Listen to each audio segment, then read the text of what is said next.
Welcome back to another GP Fans Spanish testing session special where Mr. Ian Parks, with boots on the ground down in Barcelona, gives us the rundown of everything that's been taking place here on day 2 of the first winter testing sessions of the 2022 season. Ian, thank you so much for joining us as always, mate. How are you keeping down there? How is the paella this afternoon?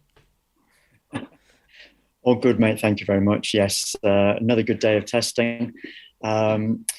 And obviously great stuff happening both on and off track, as I'm sure people are aware, bearing in mind what's going on around the world today. So lots to get stuck into after this second day. Yeah, let's dive straight into it. Let's start with everything that's on the track at the moment, though, obviously with day 2 of testing taking place today. A lot of discussion, particularly from Danny Ricciardo and Max Verstappen on GPFans.com, about blind spots with these new vehicles. Are the drivers okay with the new positioning in the cockpit and these new cars with obviously the bigger wheels, as we discussed yesterday, the 18-inch rims on these Pirelli tyres, and are these going to be a problem perhaps later on in the future this season, these blind spots on the cars? Yeah, I think it's going to be one of those that the drivers are just going to have to get used to over a period of time, because there was always this case that given, as you say, given these 18-inch tyres, given these almost like little mudguard in some respects that goes over those 18-inch tyres as well, that's adding a little bit of extra height.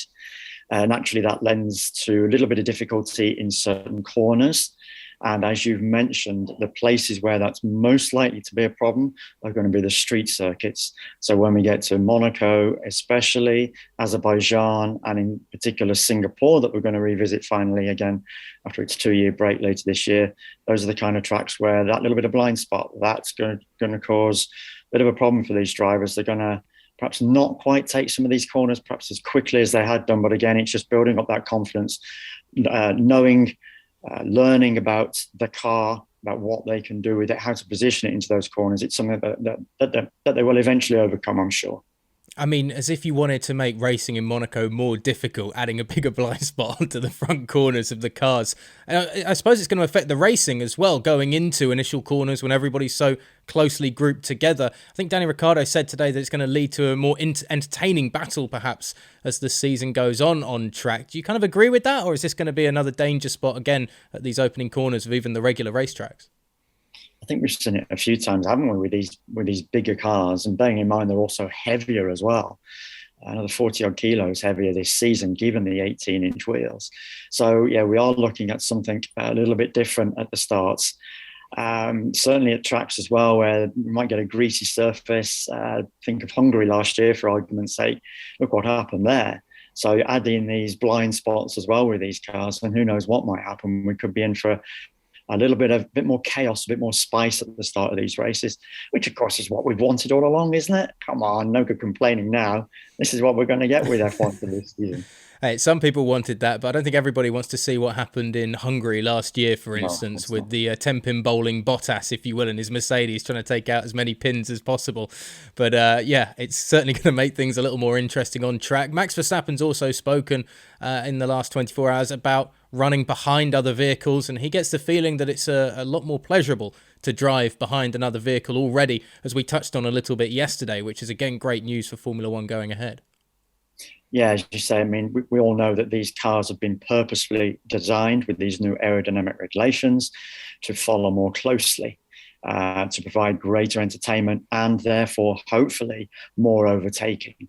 So fingers crossed, this is what's going to happen. And if Max is right, that they can follow more closely, then hopefully that will lead to overtaking. And eventually, as some team principals have even discussed building into this season, not actually over the course of this test, just to add, could eventually lead to the abolition of DRS at some point down the line. Because as we know, certain circuits, they have 2 DRS zones, occasionally 3 DRS zones at some places, very rarely, of course, but we do have seen that in the past. So who knows? The proof is going to be in the pudding over those first few races, and we're probably not going to get to see the full effect of these cars until we got these first few races out the way, and then we'll have a good idea as to where F1 is heading, whether these regulations have indeed worked as everybody is hoping. It is nice, though, to at least hear the driver's initial thoughts seeming to say that it does look like it's going to make it a very entertaining season on track, that's for sure, particularly from Max Verstappen, who probably doesn't want it to be. His teammate Sergio Perez Well, he brought out the first red flag of 2022. Hard luck for the Mexican driver with the Red Bull team stalling and stuttering on track in Spain today. Yeah, amazing that we had to wait so long. That came at about 3.5 hours into the 4-hour morning session. We had a complete day yesterday without any red flags, which is great. Just shows how good these cars are, how reliable these cars are. Because bearing in mind, the underneath of the car of these cars is still pretty much the same. It's only the aerodynamics, the bodywork that's changed over the course of this year. So you would still expect a strong degree of reliability. As we know, the power units aren't changing now for the next few years. This is it. The regulations are stabilized. They've been homologated now. So no more new power unit updates from this season going forward. So as I say, those have been, as I say, almost made bulletproof now. Just so reliable, these cars. And I guess that's pretty much why we've had so few red flags. We did have a second one later in the day. Nikita Mazepin, he stalled on track. That was just a small issue. He was very quickly back out again once his car had been retrieved. So 2 so far, which is, as I say, really good sign for the start of the season that we're going to get good reliability. Let's talk about the word of the day, porpoising. Now, I'm going to admit I had to go and look this up and find out exactly what people were talking about when they were talking about porpoising. So, Ian, you're a far greater mind than I am when it comes to Formula One. Why are we talking about sea animal creatures when it comes to Formula One cars? Yeah, it is a great word, isn't it? And I think it is now going to become the buzzword of testing over not just this test, but Bahrain as well, until the teams really start to get on top of this problem. As you say, it's quite an unusual effect that we've got with these cars. Basically, what's happening is, if you think, Ross Brawn put it really eloquently recently. He said, if you think to the past cars, these cars had their arses in the air. In other words, we had the rake on the car. So the cars were like that to a certain degree. Now what's happening is these cars are much flatter, much lower to the ground. So what's happening when these cars are hitting the straights, the air is getting sucked underneath in the car. That's creating a higher level of downforce that naturally pushes the car lower to the ground. And as soon as the car either A, touches the ground, or B, there is an increase in the air pressure around the car for whatever reason, that downforce will then automatically release. The car will then lift back up. But what's happening along the straights is this is happening so fast that the cars are bouncing up and down, up and down. Formula One today, fans out there have just released a lovely little video this afternoon. It shows to great effect what porpoising is.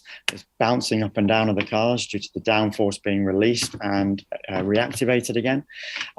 Charles Leclerc's Ferrari going along the straight, it's a head-on shot, and he's just going up and down like that, and you can see his head bobbing up and down in the cockpit of the car.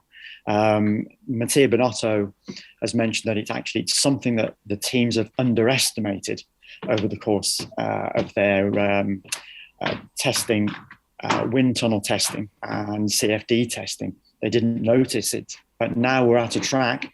Now it really has become noticeable.